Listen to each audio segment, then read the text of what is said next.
नमस्कार शेतकरी मित्रांनो, आज आपण एक नवीन व्हिडिओ घेऊन आलेलो आहोत आणि हा व्हिडिओ अत्यंत महत्त्वाचा होणार आहे. कारण आजच्या व्हिडिओमध्ये आपण बघणार आहेत की ही जी अल्निनो परिस्थिती आहे, अशा अल्निनो परिस्थितीमध्ये सोयाबीनचे असे 10 जाती आपण पाहणार आहेत की ज्या अल्निनो परिस्थितीमध्ये सुद्धा तुम्हाला चांगलं उत्पादन देणार आहेत. आता बरेचसे शेतकरी मित्र परेशान झालेले आहेत, कारण सरकारतर्फे सांगितलं जातंय की यावर्षी का पाऊस कमी पडणार आहे. अल्निनो काय आजचा नाही शेतकरी मित्रांनो, मागच्या 10 वर्षामध्ये अल्निनो एक दोन वेळेस येऊन गेलेला आहे. आता तुम्हाला माहिती आहे की अल्निनो आल्यानं काय होतं.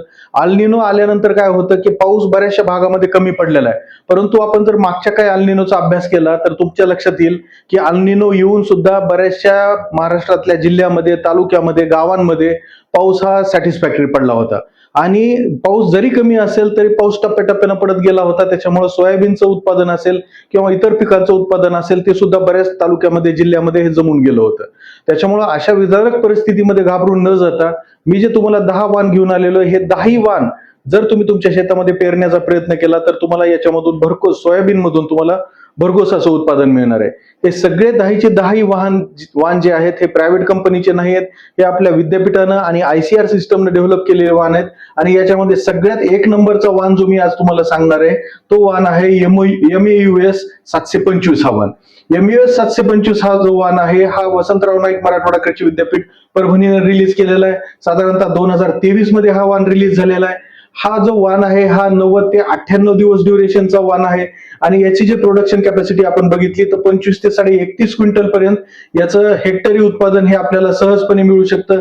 हे जे झाड आहे हे झाड सरळ आणि ताट वाढणारा अशा प्रकारामधलं झाड आहे.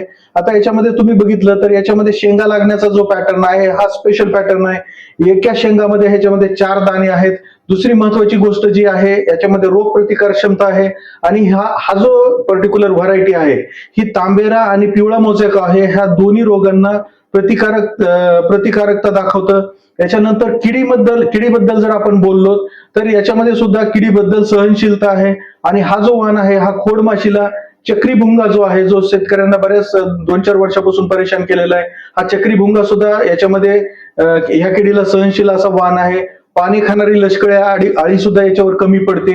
आणि सर्वात महत्वाचं वैशिष्ट्य जर आपण ह्या वाणाचं बघितलं तर अल्निनो परिस्थितीमध्ये किंवा मग आपण ज्याला म्हणतो पाण्याची तीव्र टंचाई असताना सुद्धा हा वाण सगळ्यात चांगला परफॉर्मन्स करतो. त्याच्यामुळं माझ्या पसंतीचा हा वाण आहे आणि सगळ्यात चांगलं उत्पादन देणारं वाण आहे. इतर पुढचे 9 वाण सुद्धा आपल्याला पाहिजेत की जे वाण अत्यंत चांगलं उत्पादन आपल्याला देतात. आता आपण पुढचा वाण पाहूया. जो पुढचा वाण आहे तो पुढचा वाण आहे NRC 150. आता NRC 150 हा जो वाण आहे हा सुद्धा एक अत्यंत महत्वाचा वाण आहे. ICARच्या IISR इंदोर ही जी संस्था आहे या संस्थेनं हा वाण विकसित केलेला आहे. आणि हा सुद्धा वाण जो आहे तो साधारणतः 90 ते 95 दिवसामध्ये हा वाण काढणीला येतो. आता तुम्ही पाहू शकता की हा जो वाण आहे हा बागायती आणि जिरायती अशा दोन्ही परिस्थितीमध्ये हा वाण आपल्याला लागवड करता येतो. याची जी झाडं असतात हे मध्यम उंचीची आणि पानांचं जे ठेवण आहे हे संतुलित असते. अशा पद्धतीचं हे झाड आपल्याला या ठिकाणी पाहायला मिळतं. आता याच्यामध्ये आपण पुढचे कॅरेक्टरिस्टिक याच्यामध्ये आपल्याला पाहिजेत आणि याच्यामध्ये सगळ्यात महत्वाचं आहे ह्याचा जो दाना आहे हा पिवळा, टपोरा आणि चमकदार दाना आहे. सगळ्यात महत्वाचं आहे की हा जो पर्टिक्युलर व्हरायटी आहे हे मूळ कुजवा किंवा मग मान कुजवा हे दोन्ही रोग याच्यामध्ये बुरशीजन्य रोग जे आहेत ह्याला अवरोधक असा पद्धतीचा हा वाण आहे.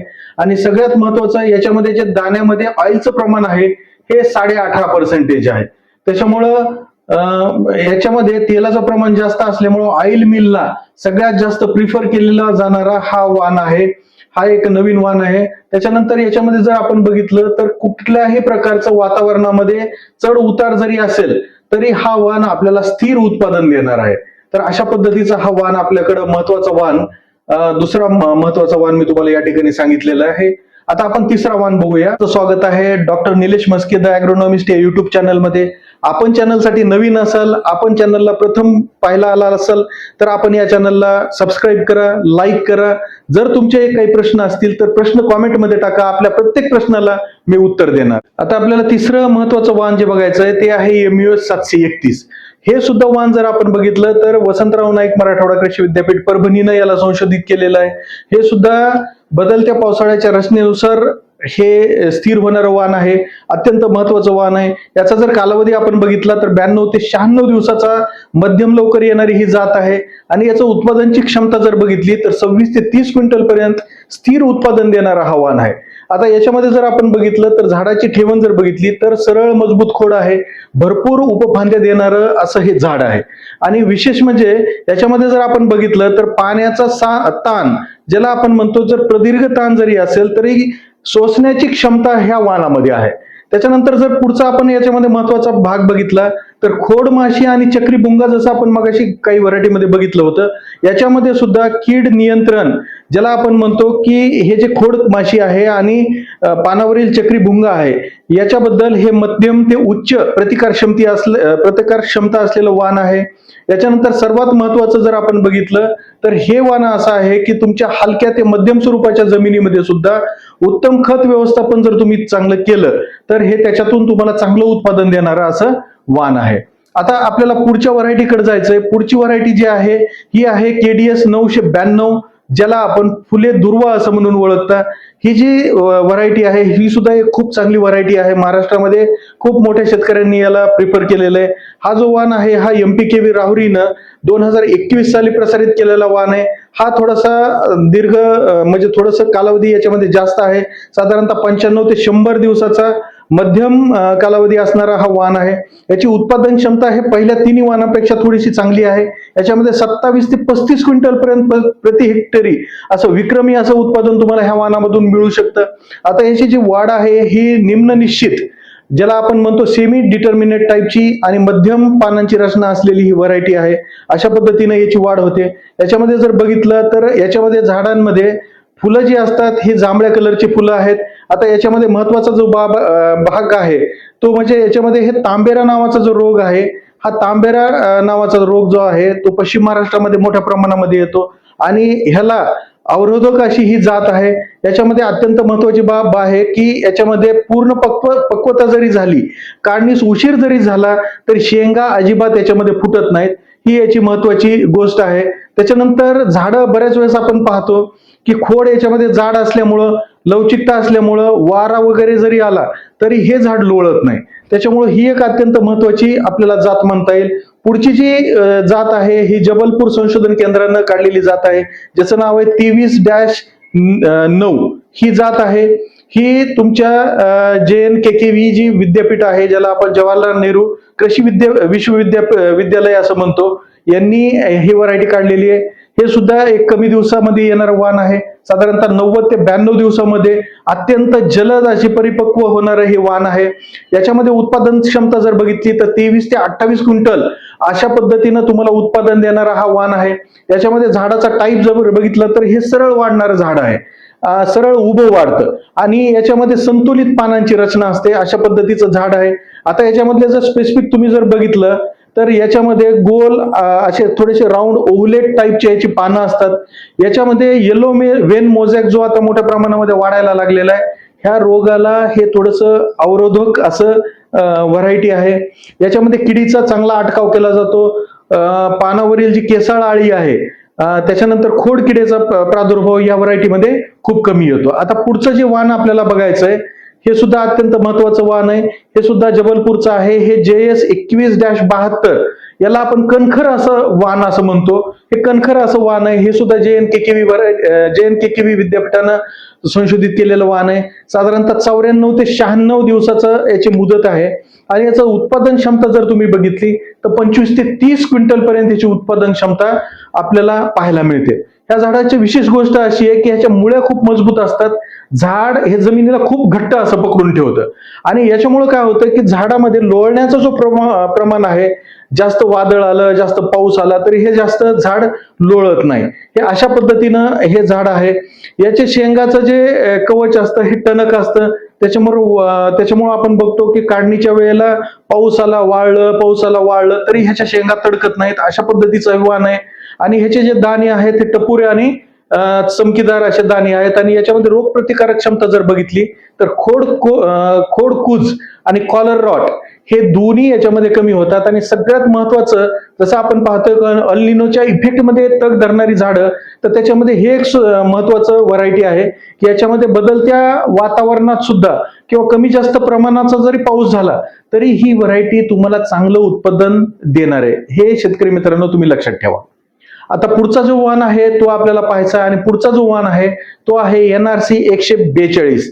हा एक महत्वाचा वाण आपण पाहतोय की हा सुद्धा ICR सिस्टमनच, आपलं जे ICRचं संशोधन केंद्र आहे इंदोरचं, त्यांनी हा वाण विकसित केलेला आहे.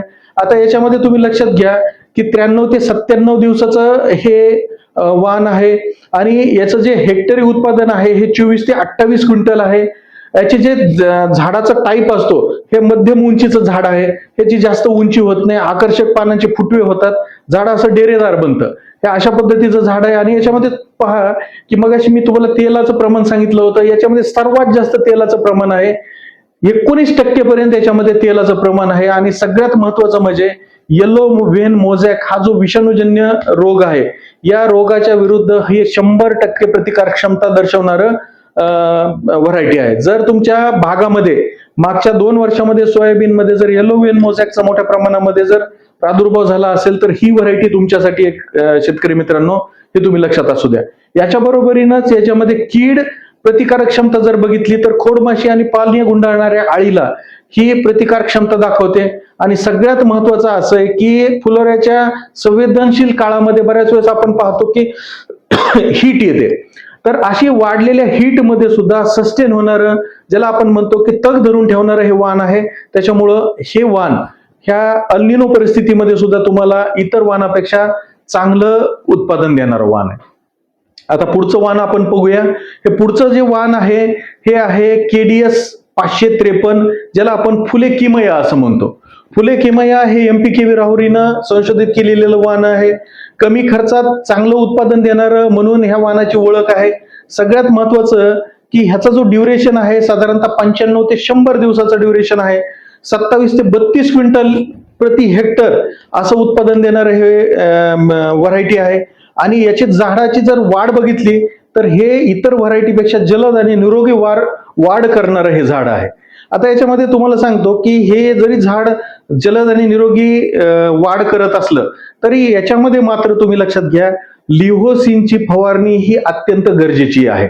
ह्या पर्टिक्युलर स्पेसिफिकली मी तुम्हाला ह्या व्हरायटीसाठी याच्यासाठी सांगतोय की याची वाढ हे इतर व्हरायटीपेक्षा खूप जलद होते. आता याच्यामध्ये तुम्ही बघा की याच्या फुलांचा सुद्धा कलर जो आहे तो जांभळ्या कलरची फुलं येतात. आणि याच्यामध्ये जर तुम्ही तांबेरा बघितला तर 100% तांबेऱ्याला रेजिस्टन्स असा हा जिनोटाईप आहे. कीड नियंत्रणाच्या बाबतीमध्ये तुम्ही लक्षात घ्या की चक्री भुंगा आहे, खोडकिडीचा प्रादुर्भाव आहे, याच्यामध्ये अत्यंत कमी प्रमाणामध्ये हा प्रादुर्भाव होतो. त्याच्यामध्ये मातीची लवचिकता जर तुम्ही बघितली तर हा वाण असा वाण आहे की हलकी जमीन असू द्या, मध्यम जमीन असू द्या किंवा भारी जमीन असू द्या, तुमच्या कुठल्याही जमिनीमध्ये येणारा हा वाण आहे. आणि बियाण्याची गुणवत्ता जर तुम्ही बघितली तर मध्यम टपोरे दाणे आहेत, सोनेरी आणि चकाकी असलेले याचे दाणे असल्यामुळे मार्केटमध्ये याला सुद्धा खूप चांगला भाव मिळत असतो. आता पुढची जी व्हरायटी आहे जी महत्वाची आहे MEUS 612, ही आपली वसंतराव नाईक कृषी विद्यापीठाची व्हरायटी आहे, मराठवाडा कृषी विद्यापीठाची व्हरायटी आहे. ही सुद्धा व्हरायटी अत्यंत महत्वाची व्हरायटी आहे, कारण जर तुमचा पाऊस उशिरा आला तर उशिरा आलेल्या पावसामध्ये पेरणीस योग्य असलेली एकमेव व्हरायटी आहे ती आहे MEUS 162. आता ही जी व्हरायटी आहे ही सुद्धा 93 ते 98 दिवसाचा कालावधी असणारी व्हरायटी आहे. याची उत्पादन क्षमता मगाशी आपण बघितली होती तसं याच्यामध्ये याची सुद्धा उत्पादन क्षमता सगळ्यात जास्त आहे, आणि साधारणतः 31 ते 35 क्विंटल असं प्रति हेक्टरी उत्पादन देणारं हे वाण आहे. मराठवाड्यामध्ये सगळ्यात चांगल्या पद्धतीनं ग्रो होणारं जर वाण असेल तर हे वाण आहे शेतकरी मित्रांनो. जर तुम्ही मराठवाड्यातील शेतकरी असाल तर तुम्ही प्रामाणिकपणे हेच वाण लागवड करण्याचा प्रयत्न करा. हे झाड जर तुम्ही बघितलं तर हे झाड ताट वाढणार आहे, मशीन हार्वेस्टिंगला हे जमणारं झाड आहे, लक्षात घ्या. त्याच्यामुळे हे सुद्धा एक महत्वाचे, ह्या बदलत्या परिस्थितीमध्ये आपण बघतोय की मोठ्या प्रमाणामध्ये लेबर महाग झालेले आहेत, लेबर आपल्याला हार्वेस्टिंगच्या वेळेस भेटत नाही. जर तुमची अशी परिस्थिती असेल आणि तुमच्याकडे मशीन्स हार्वेस्टिंग होत असेल तर हे वाण तुमच्यासाठीच आहे, हे लक्षात घ्या. शेंगाच्या बाबतीमध्ये लक्षात ठेवा की जसं आपण मगाशी बघितलं होतं की एक व्हरायटी होती 4 दाणे असलेली, तसं याच्यामध्ये फक्त 2 ते 3च दाणे शेंगामध्ये असतात. परंतु याची विशेष गोष्ट अशी आहे की शेंगा फुटीला हे वाण थोडंसं रेजिस्टंट वाण आहे, याच्यामध्ये शेंगा फुटत नाहीत. पाण्याचा ताण जरी आला तरी सहन करणारं वाण आहे. त्याच्यामुळे ह्या बदलत्या अल निनोच्या परिस्थितीमध्ये हे वाण सगळ्यात बेस्ट वाण आहे. किडीला सहनशीलता जर बघितली, खोड माशी आणि लष्करी आळी ह्या दोन्हीच्या विरुद्ध चांगल्या पद्धतीनं काम करणारं हे जे वाण आपल्याला म्हणता येईल. आता याच्यामध्ये सगळ्यात महत्वाचं आहे की ह्याची जी शेंग असते, त्याचं जे बाह्य कवच असतं किंवा याचा जो दाना असतो, त्याचं जे कव्हर असतं, हे अत्यंत मजबूत आणि टणक आणि टिकून राहणारं असं बी आहे. त्याच्यामुळे ही सुद्धा एक अत्यंत महत्वाची व्हरायटी तुमच्यासाठी आहे. पुढची व्हरायटी जी आहे KDS 726, ज्याला आपण फुले संगम असं सुद्धा म्हणतो. आता बऱ्याच भागामध्ये फुले संगमनं चांगला उतारा दिलेला आहे. हे मुळातच थोडंसं जास्त ड्युरेशन असलेली जात आहे. ही सुद्धा MPKV राहुरीनं प्रसारित केलेली जात आहे. साधारणतः 105 ते 110 दिवसाचं याच्यामध्ये ड्युरेशन आहे. उताराच्या बाबतीमध्ये मात्र ही व्हरायटी सगळ्यात जास्त उतारा देते. 35 ते 40 क्विंटल पर्यंत तुम्हाला बागायती परिस्थिती जर असेल तर अशा परिस्थितीमध्ये तुम्हाला ती उत्पादन देणार आहे. झाड जे आहे 3 ते 4 फूट उंच वाढणारं झाड आहे, त्याच्यामुळे हे झाड उंच वाढतं. आता याच्यामध्ये सुद्धा लिहोसिनची फवारणी करणं गरजेचं असतं, कारण हे झाड अत्यंत जास्त वाढतं. कारण सोयाबीन जर तुम्ही 30 किलो प्रति एकर प्रमाणामध्ये जर तुम्ही बियाण्याची पेरणी केली असेल तर हे झाड खूप माजून जातं. त्याच्यामुळे तुम्ही याच्यामध्ये लक्षात घ्या की लिहोसिनची फवारणी 35व्या दिवशी करणं आवश्यकच आहे. पुढची फवारणी 20 दिवसानंतर करायची, जेणेकरून याची वाढ नियंत्रणात राहील आणि याच्यामध्ये अतिरिक्त व्हेजिटेटिव्ह ग्रोथ न होता तुम्हाला हे चांगलं उत्पादन देईल. आता याची जी उंची, जसं तुम्हाला सांगितलं, सेमी इरेक्ट आणि हॉरिझॉन्टल वाढ होणारं हे झाड आहे. याचे महत्वाचे पुढचे आपण कॅरेक्टर बघूया. याच्यामध्ये जर आपण तुम्ही बघितलं तर पानाची रचना साधारणतः 3च्या ऐवजी 4 ते 5 मोठी पानं तुम्हाला याच्यामध्ये आढळतात. याच्यामध्ये बियाण्याचा आकार सुद्धा टपोरा असतो आणि याची रोग प्रतिकारक क्षमता जर बघितली तर रस्ट नावाचा जो रोग आहे, ह्या रस्ट नावाच्या रोगाला हे तांबेरा मुक्त असं झाड आहे. याच्यामध्ये तांबेरा येत नाही. शेंगा फुटण्याचं प्रमाण खूप कमी आहे, अत्यल्प आहे. आणि जमिनीची शिफारशीत या बाबतीत जर बघितलं तर भारी काळी जमीन असू द्या, बागायती इरिगेटेड जमीन असू द्या, अशा कुठल्याही जमिनीवर हे वाण चांगल्या पद्धतीने येतं. हलकी आणि मध्यम जमिनीवर हे वाण घेण्याचं टाळा.